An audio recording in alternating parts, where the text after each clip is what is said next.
the UTC promoting non-approved products. Now, that is actually very, very important for all to know. I know as an entrepreneur, you all may have other business interests, which actually may run parallel or may run in a way so-called complementary to what you are doing. But however, please, don't do those unapproved products, because a lot of complaints arise because UTC do unapproved products, all right? And unapproved products meaning product that not approved by Security Commission.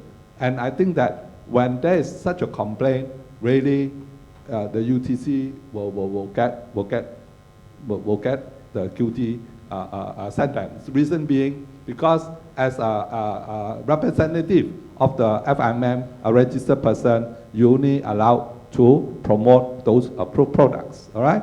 And also, of course, like Nasruddin said, operation side, for convenience, a lot of UTCs ask the client, or the client prepared to sign. So in the way, I don't know which is which. Some we know that the UTC ask the client to sign for convenience. He say, rather than I go 10 kilometers every time to ask you to sign first, which is of course wrong. But the other one is, sometimes clients also allow UTC for them to sign, because, okay, I trust you, I sign everything for you, so that you can go to EPF to withdraw on a quarterly basis or 3-month basis. This is again wrong. So as UTC, neither you can do.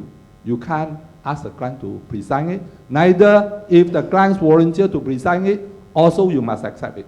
All right? So I think these are the things that important to the UTC to be disciplined. All right? You have your trailer fee, you have a bit of commission to earn. I think these are the things that encourage you to do your business properly. I think that is very important. Okay? Yeah, thank you. Well, it's interesting, I think, leading from, having a cane there. Well, I'm not scary. We are not scaring everyone over here. But other than, having a cane, out of the box, would a carrot that, sitting in front to encourage, a big carrot in front to encourage good governance and good conducts and having some recognition. What are your thoughts on this? And who should actually drive this?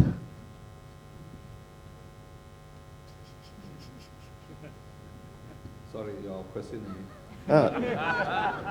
We are talking a lot on stick.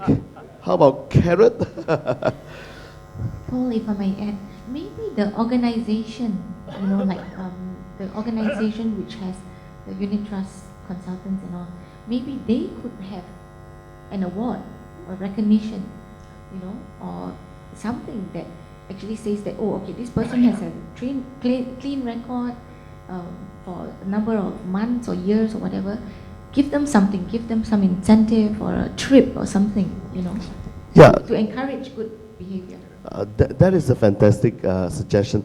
Also, I've seen these awards by the Singaporean financial advisor, which they recognize the most compliance advisor. They have the most compliance advisor award. I think this is something that is, again, recognition that will encourage people. We are good, we are professional, and that maybe to a certain degree will drive. Paul, just to add, I think even with the rewards, you have to be careful. Because when you talk about these awards, you need to be careful that the awards are actually given by people who are credible. Mm-hmm. If it's within the firm, it's fine. If the awards are from outside, it has to be from companies who are credible. Because we've heard of cases where, there were governance awards given out, and like maybe a few months down the road, the company who won the award was actually caught in some governance failure. My goodness. I think most likely it's just buying the awards, right? Well, leading to that, I think ethics is defined, looking from regulatory SRO and, down to financial institution, asset management companies. You know, from a standpoint of a, you know, the rest of us, the individual, you know, ethics, integrity should encompass way of their life, their beliefs, and which lead to their professionality and personality. On this note, how can we determine, you know, their ethics and help them elevate their standards?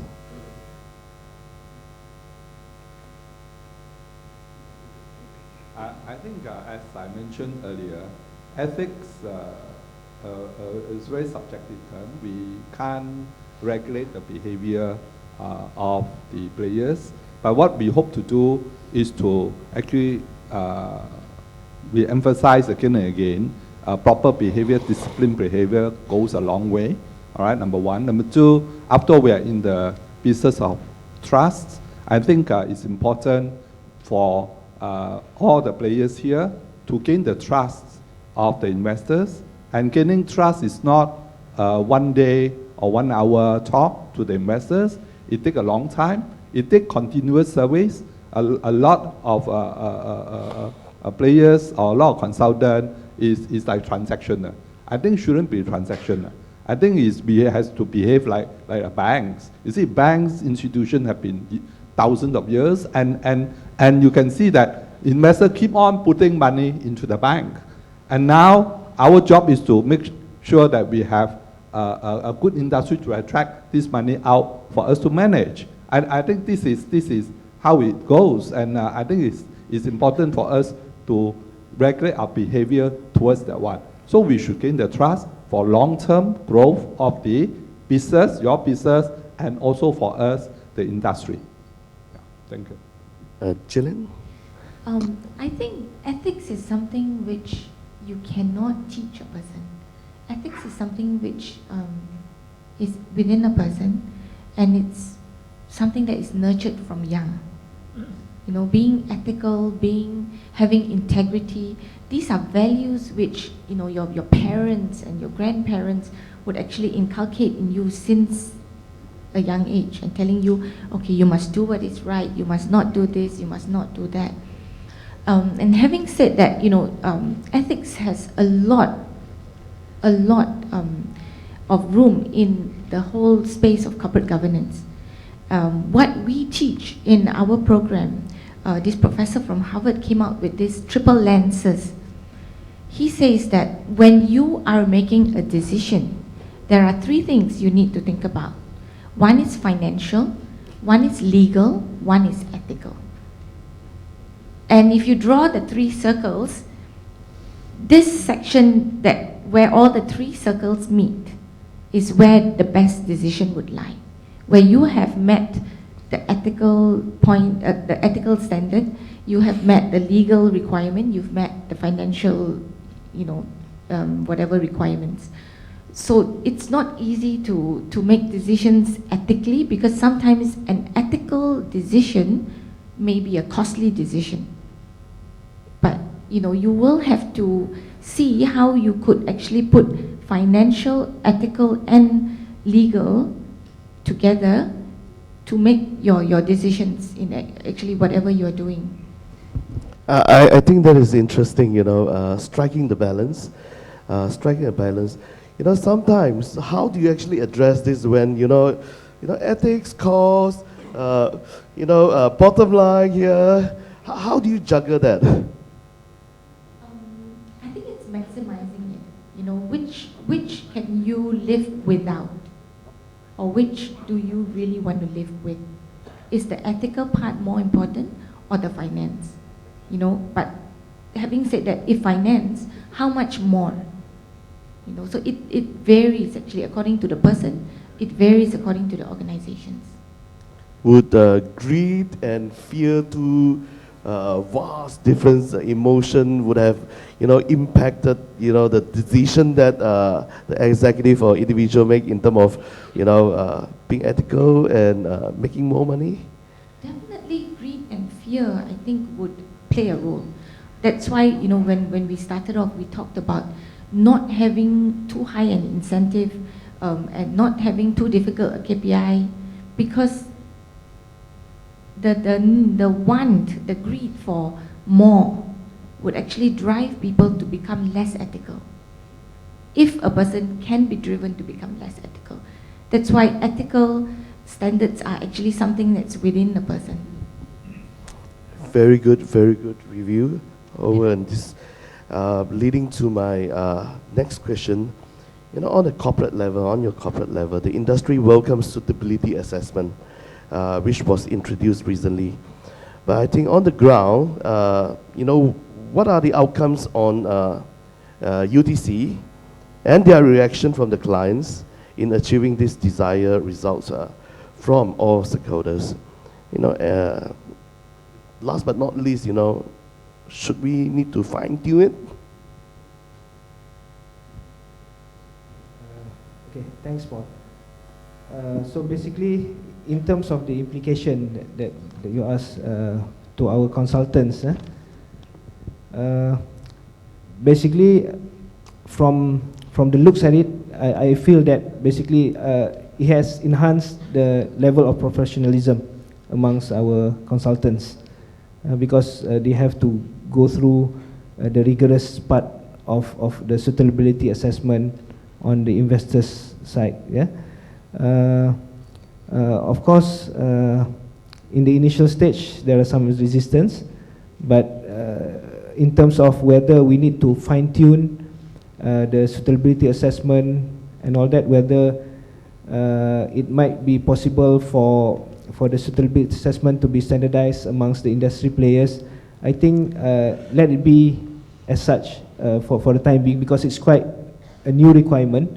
So maybe when we have digested the requirements and all that going forward, we can have some room for fine-tuning. But overall, I think it works fine. Yeah. Would it be, you know, forcing it through, or they are willingly doing it nowadays? I'm not too sure. I don't have the industry statistic on this. You know, I think it's good if over here people still don't believing in it. You know, to all of us over here, you know, share with us what's the benefit of, you know, having the suitability assessment in place. I think as Lars already has mentioned earlier, the important thing is one of the key issues in the industry is possibly of reselling of products, all right? So with this suitable assessment, that is actually to educate the clients on the products, on what risk profile of the customers. Now, then the investor will be choosing the product in a very responsible way. That is, he feels that that is what he wants. I think that's important. That will actually cut off a lot of industry issue. I think that will be, the UTC will be happy, the investor will be happy. All right? I think this is important. But I want to add one thing is, to us in our organization, when we implement it, of course, as UTC, they always say, oh goodness, another forms. So I think the challenge is we want to stick it, this suitability assessment plus the PHS for a longer time, for a long time. Hope that no financial crisis will come so that we don't have to revise it. All right? Now, the second one is gradually the investors, the UTC, have fully embraced it, have accepted it. Because I think this is good. Very simple way, being directed to look at it, sharing information. Of course, there are some investors still refuse to share information. All right? But that is actually a small amount. Now, the other one is, as a fund house, as a manufacturer, we have to be responsible. Once a while, we will do checking, to check with the investors, to see whether really that's what they have filled in. I think that's important. That is after, they call it after audit, to make sure the system runs well. So the system we don't believe is run on a few forms, all right, are all human. So we do this testing to make sure that once a while, things run better and better. All right? Yeah, thank you.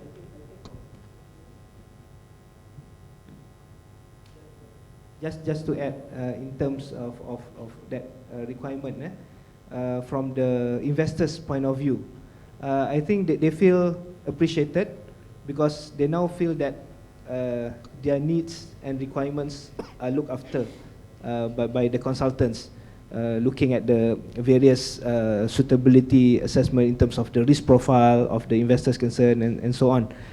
And then I think it can we can actually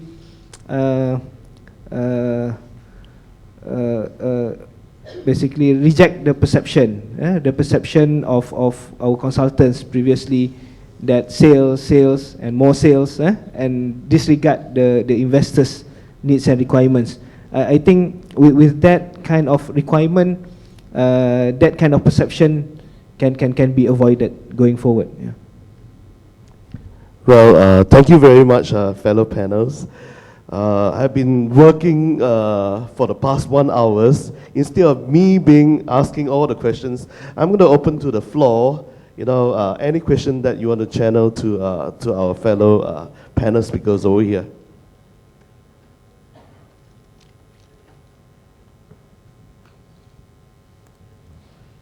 Well, thanks for the very good enlightening talk about especially the UTC, all that. So, as the much have been talked about the UTC discipline, professionalism. So, what investors are most interested in is the returns on the money. So, and the returns on money depends on the funds. And what I would like to know is, has the FIMM been encouraging or as a sort of motivation for fund managers to be more efficient and to bring more returns to investors? Thank you.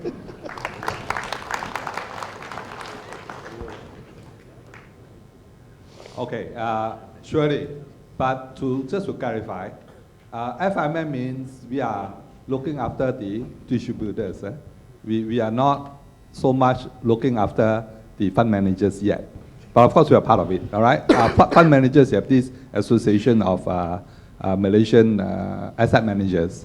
But of course, moving forward, we hope to merge with them so that we are in one big family, then we can look after each other. Now, but surely, I think your question is right. Surely, that will fall to manufacturers or fund houses, individual fund houses like us. We do monitor the performance of the fund manager very, very closely.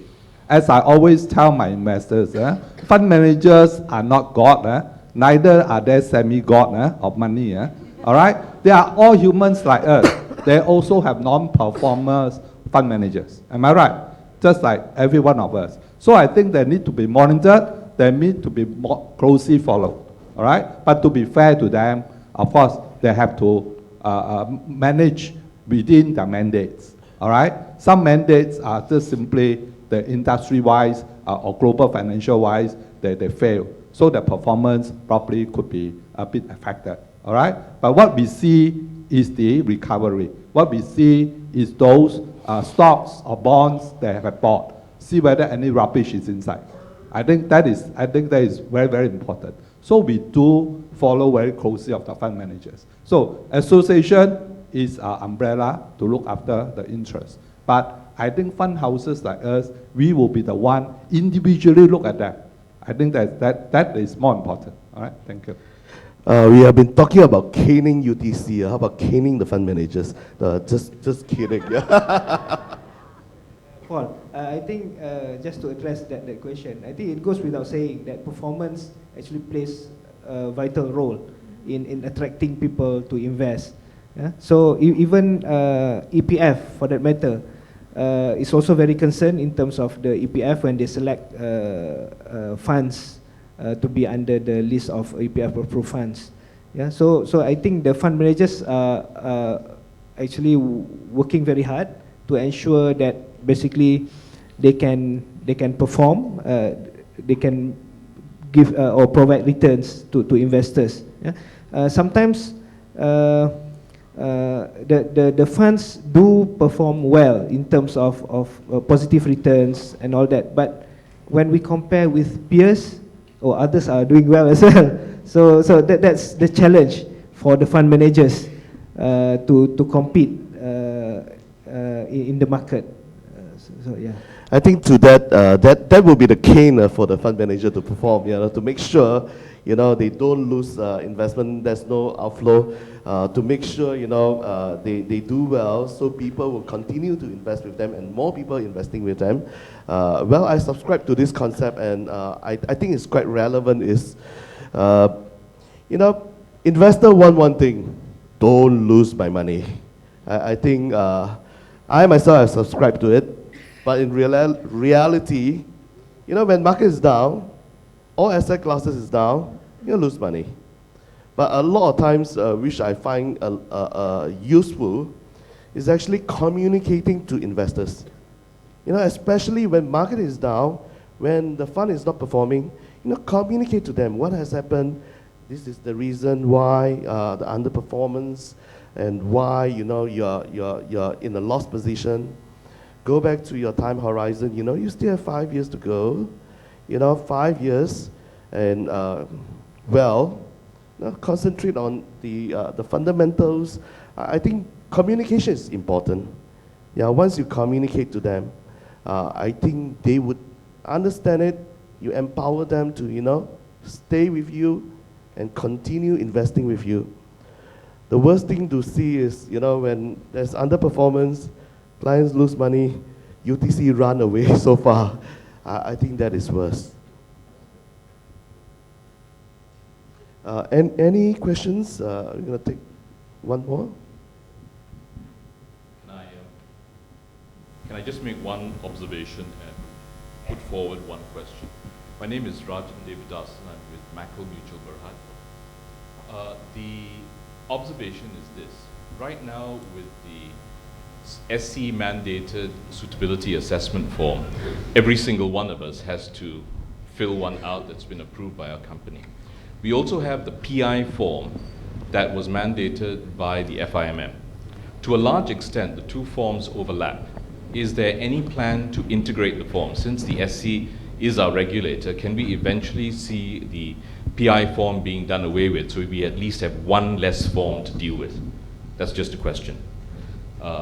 The other bit is this: since the FIMM is positioned to represent the interests of the UTCs, the impending change with EPF basic amounts, January 1st, 2014, is going to hurt my business on the EPF side by about 60%.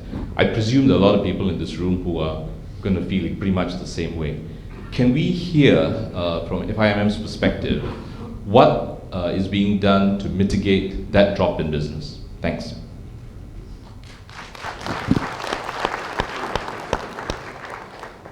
Wow, that is heavy question.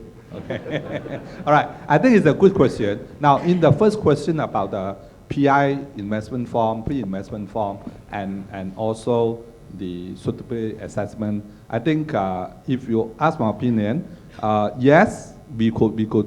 I think should ask SC or FIMM to look at it to see whether we can incorporate into one or do away with one. But basically, these two forms are different purposes. Number one, I think the PI one is for the first-time investor who come in, and that you can see those few broad questions to say that, look, if you want to come into investing in the unit trust industry, do you know that you have a cost? You need to know the fund house. You know to do that.